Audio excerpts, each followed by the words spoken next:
Child poverty continues to be a problem in Ghana. Recent revelations by the National Development Planning Commission shows that over 70% of Ghanaian children lack access to adequate welfare. This means that only a few of them have access to proper security, education, and other amenities necessary for their growth, according to the Sustainable Development Goals. There's more in this report by JoyNews' PSC and Anaya Safo, and it's read to you.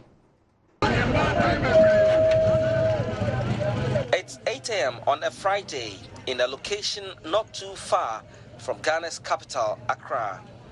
3 boys of school-going age tag along in what seems to be an endless spread of garbage.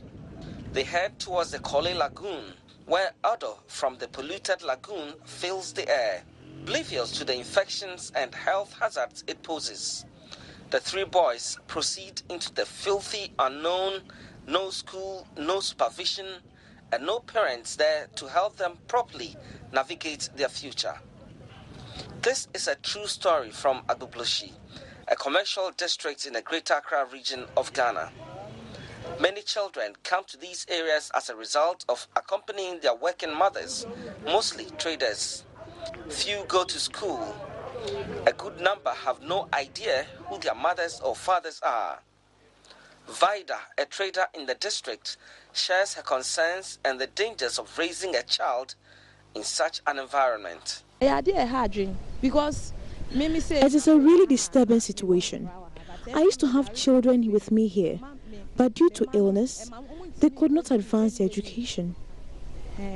Many of the children here migrated from other places without their parents, and so they live their lives anyhow, since they have no one to take care of them.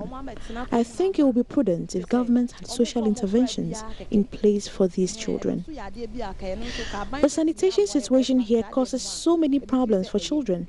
If government could help in any way, it would really be appreciated.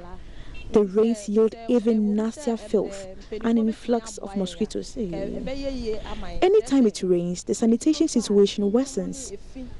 I work here, but I am more concerned about how it affects the innocent children. Diarrhea and other illnesses are very common. It's very disturbing. The gutters are also nothing to write home about.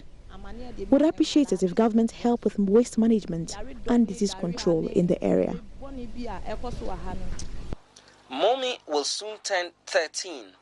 She grew up in this area and is one of the lucky few who've been enrolled in formal education.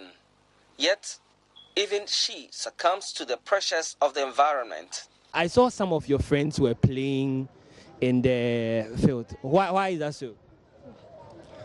Oh, but as for us, we are children. We need to play.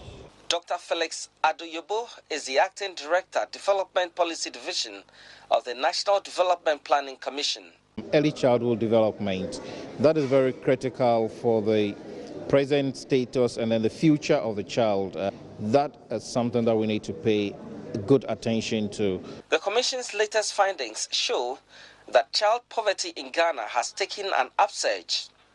It reveals a larger percentage of Ghanaian children lack adequate access to good sanitation, health, safety, and a host of necessary welfare avenues. The NDPC labels this as multidimensional poverty. Several dimensions of poverty. So the study looked at 8 dimensions of welfare, that's how we call it, so which included things like access to education, access to information by the children, access to water, sanitation, shelter, and a host of others. There were 8 of them. We classified a child as being multidimensionally poor if he or she suffers from 3 or more of these 8 dimensions.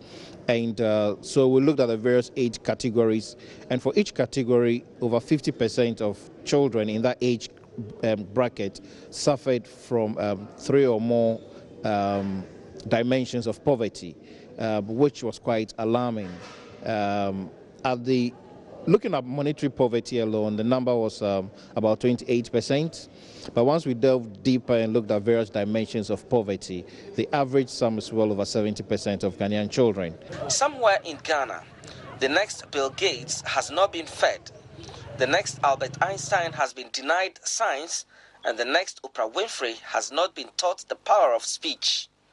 Child poverty is real and hides in more places than we all care to admit. We need the help. We want government to help us. For Joy News, PSC Nanayao Safo's report.